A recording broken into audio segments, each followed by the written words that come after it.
All right, what's up, family? Spencer-Mack here, back to share more of this fascinating concept we call life, this continuum of experience, sharing all things lifestyle, health, wellness, fitness that can help us to cultivate the ideal state and just enjoy being alive.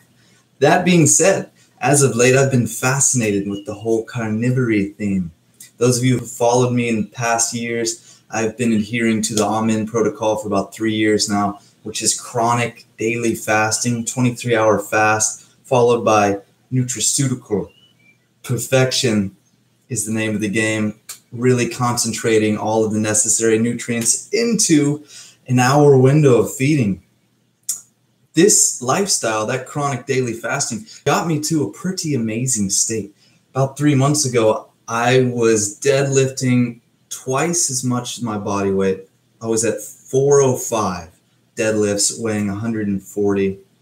Wait, what is that? 1.5? 300? 2.5? 300. Almost 3 times. So getting there. I know Amen was at 600 pounds, 671 pounds, weighing in at 180, I believe. So I benefited greatly from that diet, but after I reached a peak a couple months back, I started really feeling this fatigue, and then it really came in with some negative side effects like edema and lethargy, serious fatigue, and ultimately found out through blood work that I was anemic, which could also be caused by copper deficiency. There's a lot of variables involved in there. Before that happened, I was subsisting mainly on the elixir, which was largely lipids.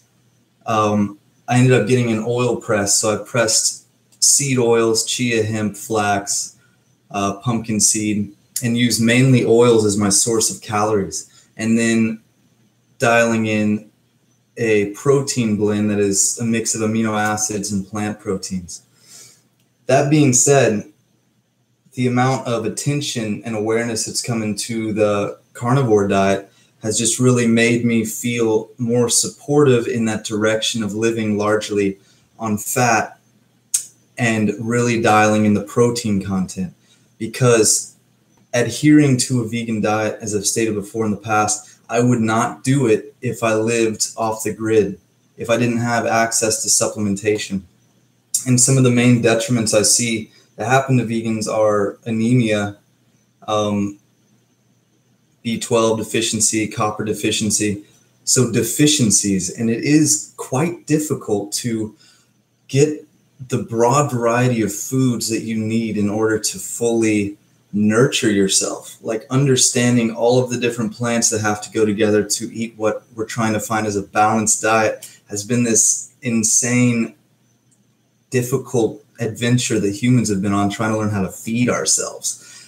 But when you look at the fact that you can ultimately just consume one thing, eat your livestock, and that they contain all of the nutrients you actually need, that's pretty interesting. And it puts us, I think, spiritually, the spiritual ego gets put in a difficult spot there when we are a type of animal that has become aware of ourselves and can reflect on ourselves, and then we develop this consciousness that has problems with our innate urges, our sexuality, what we want to eat, power, money, these things that we create this inverted ego about.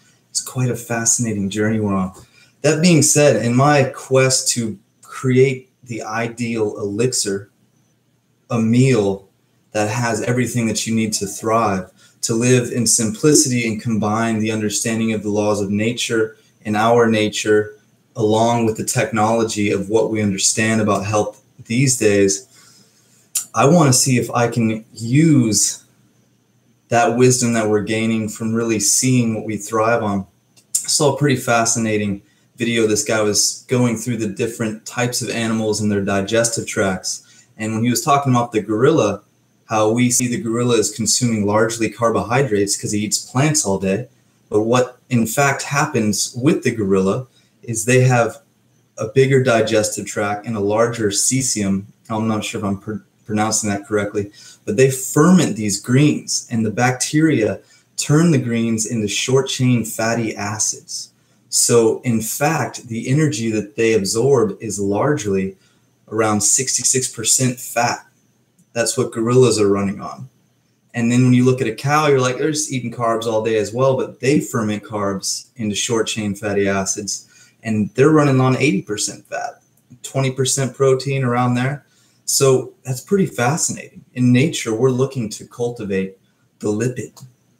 And if you look at the value of what calories are for survival, and then you see the 1 gram of fat is twice as much energy as 1 gram of carbohydrate, it makes fat very valuable.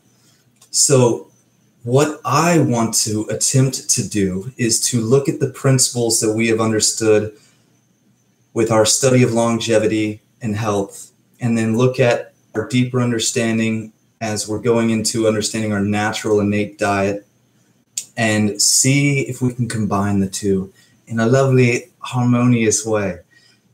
That being said, what are some of the detriments of the carnivorous diet?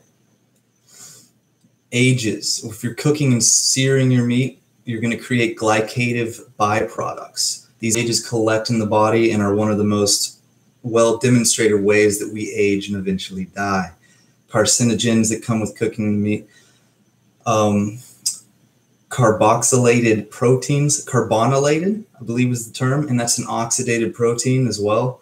And having a really high protein diet, particularly high in methionine, because methionine has been demonstrated that when we limit methionine in species across the board, we greatly extend their lifespan. So animal products happen to be highest in methionine. So if we can limit those ages, the carcinogens, the excess protein, still create a complete protein, but negate those byproducts, I think that would be more ideal. Also on the side of lipids, largely animal lipids are saturated fatty acids. There are some very fascinating studies demonstrating that the right ratio of omega-3 to omega-6, particularly ALA, alpha-linolenic acid, and linoleic acid, in the right ratio really boost health in a pretty fascinating degree. This one study on rodents in particular nearly doubled their liver size, the health and the longevity of the rodents, the size of their pups, their offspring, and it's been demonstrated in human models as well to increase endogenous antioxidant production, anti-inflammatory properties, as well as boosting brain-derived neurotropic growth factor, basically stimulating the growth of the brain. So that's important. Our brain is largely fat. So the question I think right now is, what are the ideal fats? So obviously the high protein content leads to more satiation, and this helps people lose fat tissue, drop weight, live longer. So the high protein content is definitely a benefit. And the question is, what is the ideal fatty acid? So I'm basically coming back to where I was before, which was an elemental diet. I lost some of my momentum after running into that mineral deficiency. So now that I comprehend the necessity of really dialing in your nutrient profile, for this next month, I'm going to experiment with living on that elixir, high in fat, high in protein, consume as much of it as I want. I'm not going to calorically restrict, and see where that gets me with, of course, more than enough mineral content. I've been adding my minerals to my water. This has basically what you would call shilajit. It's a humic fulvic acid mix. There's iron and copper in here, and there's potassium. Potassium is one of the main deficiencies in our diet, and it's also hard to get. I'm not sure the potassium content in meat, but of course it's largely needed to process carbohydrates. So if you're on a low carbohydrate diet, perhaps you won't need as much. But this is basically my mineral insurance. I drink it throughout the day because you can absorb it easier in small amounts continuously. So that is my that is my current direction right now. Awesome. Gonna tune in here. Looks like my chat's disappeared. Why did that happen? Well, that must be the way it's supposed to be. All right, cool. So that's my approach. Yeah, somebody throw something in the chat. There you go, Lewis. Yeah, how do you feel about caffeine's impact? I'll do a whole video on that side for sure. There are benefits and there are detriments. Right now, as I understand it, 400 milligrams is the sweet spot as for daily intake. But once you start overdoing it, there are detriments. So that's where I'm at right now, guys. I'm going to see if I can combine technology with our understanding of the nutritional nature of fats and having a full spectrum of amino acids. Having your protein on lock is necessary, especially if you're chronically hungry. Protein is the most satisfying, satiating macronutrient that there is. So really dialing in the protein and concocting an elemental diet in the form of a liquid and consuming that as I please. I want to work back to the 23-hour fast. If I have to break earlier just because I'm hungry, I'm in a state of what I consider repletion.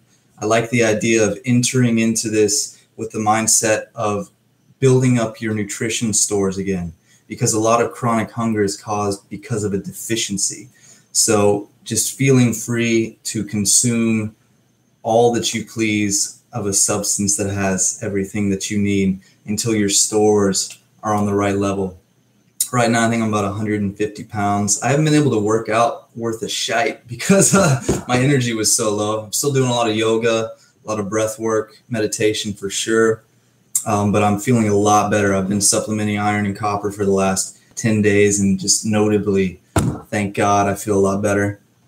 So that is basically the shift that I'm going to make onto this, and we'll see what happens. All right.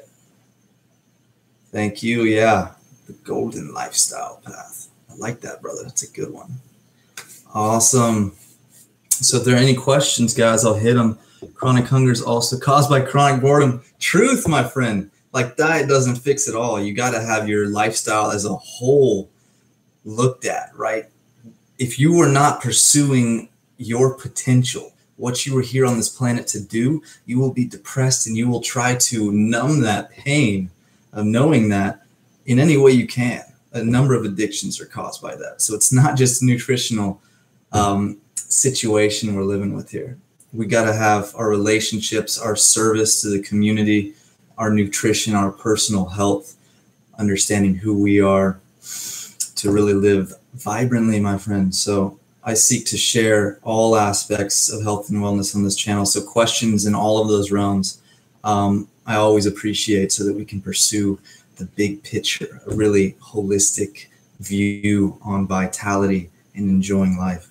So once again, my friends, want to drop in and share that insight, and I'll be back soon with more to share. Lots of love, and until next time, peace.